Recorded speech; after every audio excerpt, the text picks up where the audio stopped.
Professor Liu here in Beijing. How should we understand this? The huge number of billionaires, especially the increase of the number here in Asia. Well, before we understand, let's celebrate. Oh, really? Okay. Wow, if you want to, we can do that. Yeah, because it is really our Chinese people that are really popping up the number. And number one, I think, is that Asia, for the last decade, has continued to serve the engine of the global economic growth. And so the macro environment provides the fertile soil to grow our billionaires. And in the second place, I think the level of entrepreneurship, within Asia, nourished by the cultural tradition, is also a very strong reason. And third is really the deregulation, continued marketization of the economy, gave them ample opportunity. So finally, I think the growing consumer demand that are pushing for e-commerce and real estate, etc. So, they are living in the right time. Right. Professor Liu is already celebrating in a big way here in Beijing, but Professor Hall, what do you make of this phenomenon? Is every factor that Professor Liu just mentioned celebratable, or rather there are also some concerns? I think it raises interesting questions about the changing nature of the global economy. I totally agree with what the other guest said in terms of why this is happening. But I think it's also important to note that part of the shift towards Asia might also be attributable to the economic woes in Europe and North America in particular. And obviously, sitting in Nottingham, that's rather less celebratory.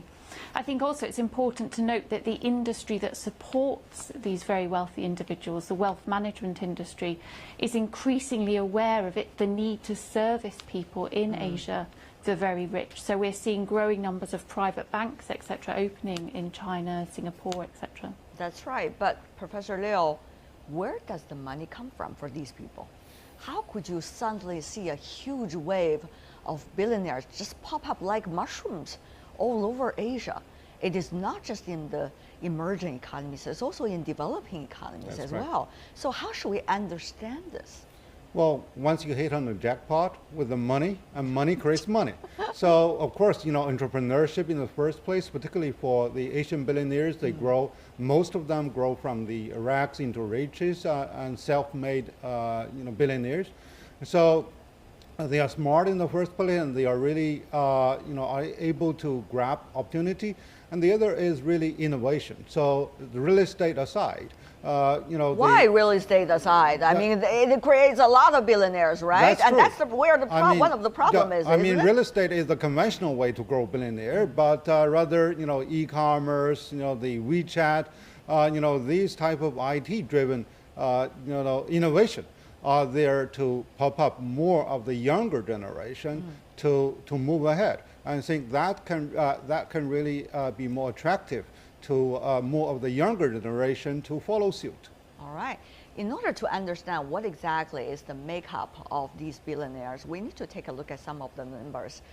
Perhaps the biggest shift over the past 2 decades has been the rise of self-made billionaires, as argued by the two guests of our program, especially in the United States and emerging economies. Take a look at the self-made wealth, accounted for 45% of billionaire wealth in the year 1996, but that figure has increased to nearly 70% for the year 2014.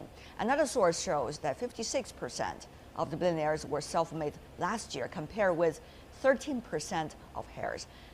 31% had a combination of both. So there seems to be a new phenomenon of self-made billionaires. And I guess that's probably even more true in emerging economies, because the last generation was really poor, in fact, comparatively speaking. But next, is it going to be sustainable? And the traditional way of making one rich, mainly you work on the commodities, and you work on exports, you work on property development. Are these still going to be the fronts in which most of the billionaires come from? Are some of those, so-called new industry the only makeup of the overall group, Professor Liu? Well, I think the card shuffles more frequently and more quickly among the list of billionaires. And if you look at the past 5 years, many of those listed either died or, they are completely eradicated from that list. One way is because the poor management. The other, of course, some of the financial difficulties in that. But I think in China, might be a different story. Number one is that China still offer more ample opportunities, and in the meantime, Chinese financial market can really create, billionaires, almost in a very short period of time. And now China is also on the verge of transformation. So with more of hopefully the merger and acquisition, leveraging the state-owned firms, that might be a new group of people Very that can really get listed on the billionaire list. Let me deconstruct, Professor Liu, some of the things you have just said to Professor Hall. Professor Hall, one of the things that people have been at very beginning celebrating and now seem to be concerned about is the financialized economy that we're having these days, meaning the returns of capital have much exceeded the growth pace of the real economy. And that, some say, has been the problem contributing to the financial crisis that we witnessed from the year 2008 and probably even continues now. So, Professor Hall, should we really celebrate this long list of billionaires, or should we put more efforts into reform the overall system and this phenomenon? Professor Hall. I think if we take that longer view, I think you're exactly right to sound a note of caution. And the one thing we do know about the very wealthy is that they're very good at reproducing themselves. So even if one mechanism for increasing wealth dries up, they're very good at finding new opportunities, and certainly investing in real estate and internet-related companies and consumer markets in China is one of those. But I do think it raises very real questions about issues of inequality within the global financial economy. I think briefly after the financial crisis of 2007-8, we thought maybe finance wouldn't run away in quite the way it has, and yet what we're seeing is a growth of billionaires and growing income inequality globally. In fact, many of the measures taken since the financial crisis have not seen much result in what you have just said, Professor Hall, a decrease of gap, but rather still an increase of the wealth gap, Professor Liu. Yeah, absolutely. Right now, 1% of the population takes, almost the equal amount of the wealth versus the rest of the population. So the wealth concentration is really exacerbating very quickly. So because the money machine, because the financial market, because of the leverage of so many derivatives that are there to pop up this one. So with the billionaires, topping the Europe and America, but we have not seen Bill Gates or Warren Buffett in Asia that are all standing to perform their social responsibility. So the fact that Warren Buffett dropped in the ranking because he tied up much of the money with the Gates Foundation. So now I really would like to see that in the next couple of years we can really see leaders in the philanthropy. So that they can really contribute to what they really get the money from. If I could, Professor, yes, well, if they volunteer to work for philanthropic causes, that's wonderful, but you cannot expect a society to be fairer by only expecting others to volunteer to do something. You have to fix the system itself to make it fairer. So that comes the question.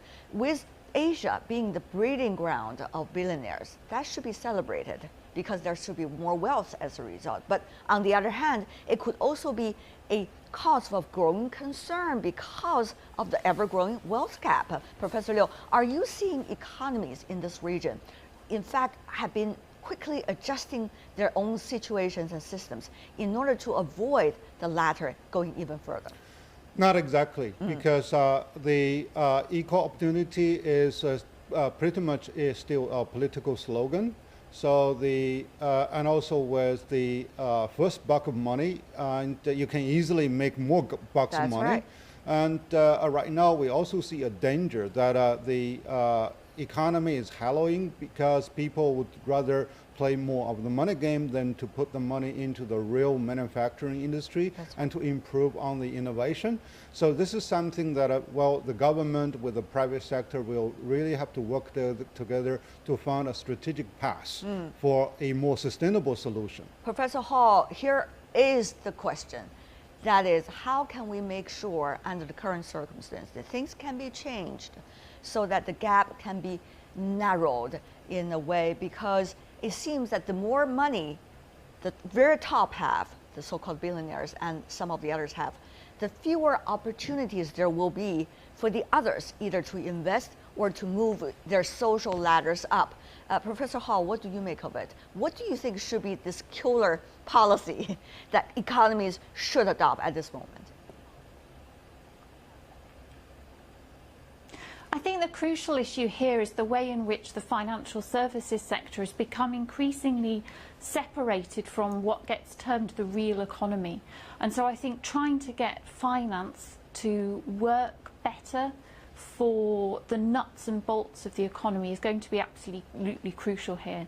So seeing more investment in key sectors that drive up, offers the opportunity of driving up employment opportunities, for example, as well as providing finance for regional development initiatives.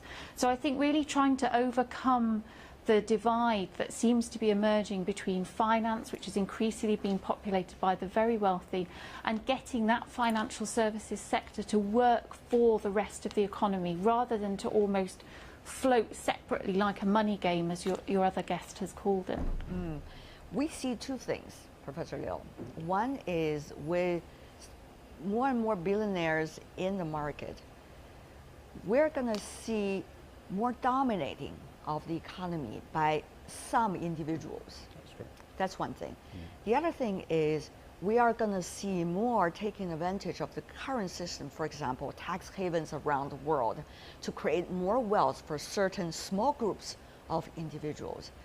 And of course, these billionaires have been contributing to the economy on their own, working very hard, and also contributing to the employment opportunities around the world, creating wealth, maybe participating in philanthropy. Don't get us wrong, they have nothing to apologize about. But the thing is, how can we make a fairer system? I think that is the issue, once again, Professor. I think, number one, much more enhanced global cooperation in leveraging the opportunity, not only in terms of the, the business opportunity, but also to obstruct the whole for tax haven, etc.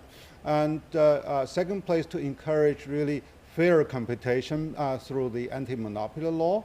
And third is really to enhance the tax scheme so that the underprivileged or disadvantaged population can have a fair chance. And third is really to encourage the the voluntary philanthropy from these super rich people, so that they can really awaken their conscience, so and also that can also mitigate the social conflict that may possibly arise because of the polarization of the wealth. Well, there's already the old money.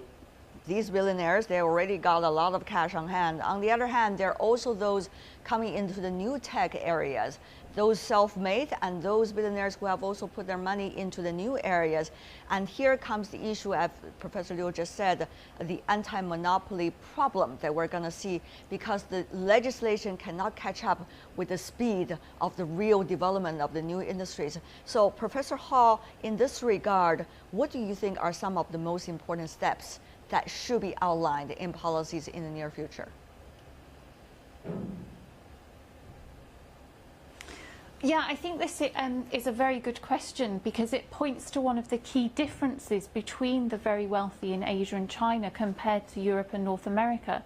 The billionaires in China and Asia tend to be younger, and the money is based much more around these new forms of wealth in tech startups, etc. So setting up regulations surrounding the growth of that sector is going to be critical. And here I think you see that some of the issues facing China and Asia in terms of its management of the very wealthy might be slightly different to those that we see elsewhere in the world, where managing family and inherited wealth becomes very important. So I think the regulators need to be aware of the key sectors that are driving this growth, particularly here I'm thinking about the tech startups where China's providing a significant number of global billionaires, and trying to intervene in that sector to think about how that might be able to be used to address inequality.